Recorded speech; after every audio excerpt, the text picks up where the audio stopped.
ધડાધડ મિસાઇલો ઝીંક્યા બાદ ઈરાને ઇઝરાયલને આંખ બતાવી કહ્યું, જો જવાબી કાર્યવાહી કરી તો ઇઝરાયલ પર લગભગ 500 જેટલી મિસાઇલ ઝીંક્યા બાદ પણ ઈરાનના તેવરમાં કોઈ ફેરફાર થયો નથી. ઈરાને ફરી એકવાર ઇઝરાયલના વડાપ્રધાન બેન્જામિન નેતન્યાહુને ધમકી આપી છે.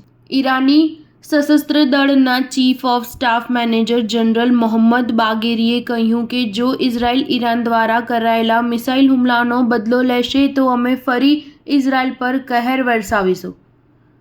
અહેવાલ અનુસાર લેબનોનમાં ઈરાનના હિઝબુલ્લા સાથીઓ સામે ઇઝરાયલના ઓપરેશનના જવાબમાં ઈરાને ઇઝરાયલ પર લગભગ 500થી વધુ બેલિસ્ટિક મિસાઇલો ઝીંકી હતી અને સામે ઇઝરાયલે પણ ઈરાનને એક મોટા હુમલાને સહન કરવા તૈયાર રહેવાની ધમકી આપી દીધી છે.